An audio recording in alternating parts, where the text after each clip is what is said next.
we kind of noticed something different about him, that there was the eye contact, and he used to headbutt, and I think we were quite lucky that we got a pretty early diagnosis at Harper House, and that was a area of expertise for autism, and we found them really good. But I think, like a lot of parents, when the diagnosis came, we were in denial, and we blamed it on everything else other than autism. And I think that's the first problem that as a parent you're faced with, is this acceptance that there's something wrong with your child. It's one of Jack's big triggers is noise, and that's why eventually he stopped wanting to go out or be out in the community, because there's unexpected noises and it would trigger a violent response from him. You could be standing behind someone paying for their car parking who started to whistle, and Jack would just go absolutely into one. And again, he was at a size now you couldn't stop him. It was quite dangerous taking him out when you can't handle him yourself in the community.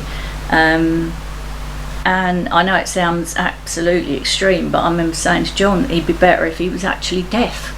As parents, you start to learn to mistrust everybody that talks to you, because that's all your experience has been.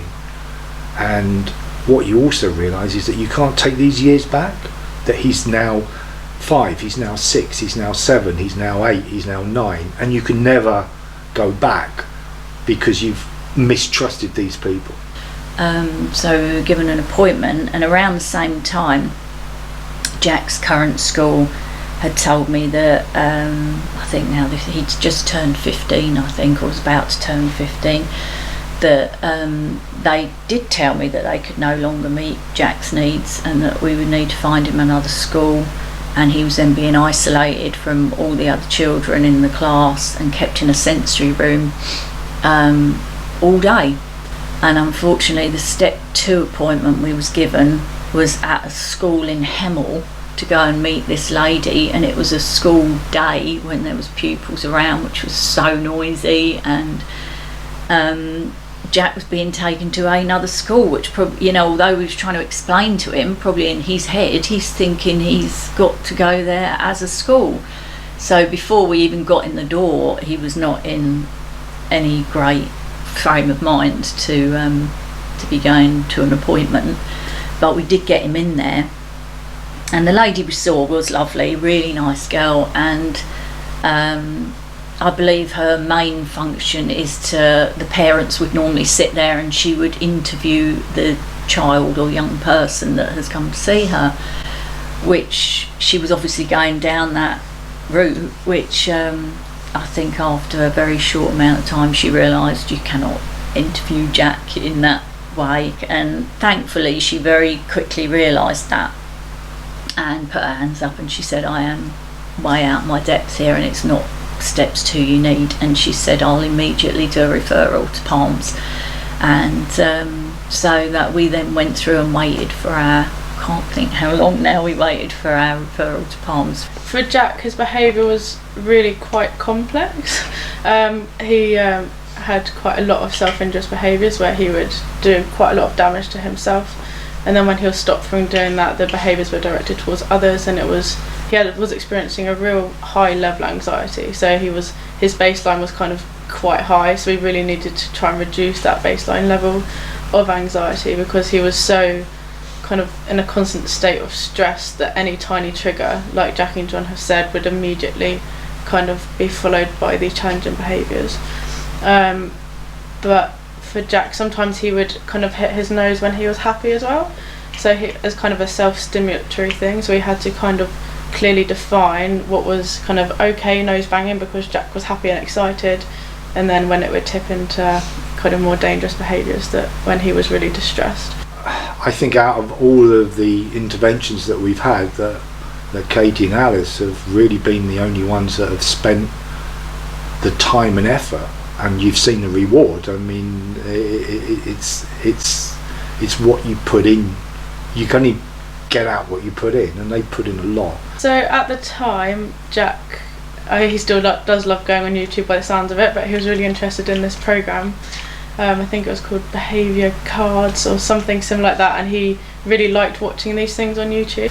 So we used the card system, and so as Jackie said, there were kind of green cards for skills like wearing your seatbelt, and then blue cards were for more behavioural type skills, so like being able to wait, being able to tolerate different noises.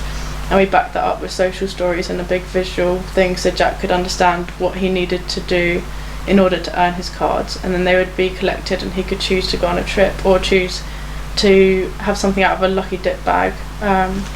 And part of our intervention as well was that we did what's called a preference assessment, so we kind of tested different things that Jack might find rewarding and listed them in a hierarchy so that they could go into the lucky dip bag, so we could make sure he was definitely motivated. I really didn't think he would do it. I really didn't think, and the first time I tried it, I said to him, and all the way round he got in the car to come home, and all the way I was saying, now remember Jack, your green card, you've got your green card, if you do this then you can do that and everything, and you get your green card. And he did it. He kept the seatbelt on the whole way home, and I was like thinking, I don't believe he's done that. And we got in, and he got his green card, and he come and he pinned it on the board, and because it was when he got 5, then he got whatever he needed and everything.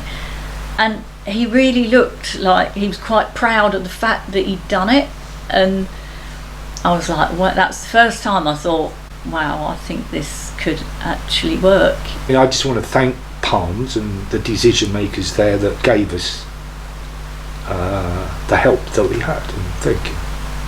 Recently had some money for his birthday, and he's obsessed with Land Rovers, and we booked him a Land Rover experience driving day, and bit of anxiety before we went, but we'd done some social stories, tell him what was going to happen, and we said he could drive it. If he didn't want to, he could just sit and have the ride all through the water and everything like that.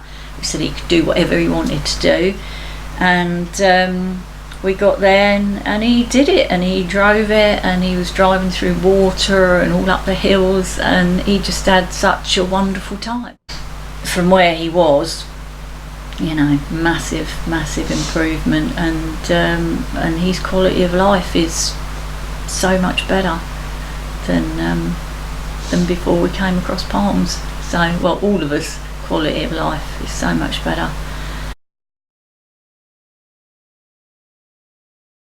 But we've got out of the effort that Katie and Alice have put into Jack. We've got a better son. We've got a better life because of it, and that's important. But I think it could be better. I think funding probably is instrumental, as it is with everything. I understand there's not a limitless pot, but when you see some of the waste of money that goes on, as I said, we're trying to save the council £20,000 by taking our own son to school at our cost virtually.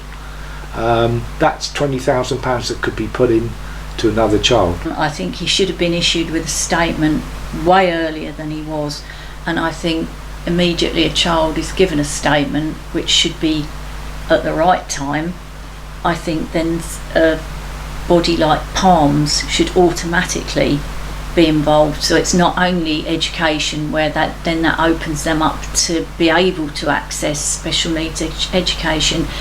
They should also be able, and the family, be able to access help for at home, and it should work alongside each other, not just, oh, he's in a special needs school now, that's all done, off he goes. Families generally have to be in quite a difficult place to be able to access our service, and I just think that can be a bit backwards. We should be looking at preventing rather than kind of reactively managing the situation in hand. So to be able to have support for families straight after diagnosis, I think would make a huge difference.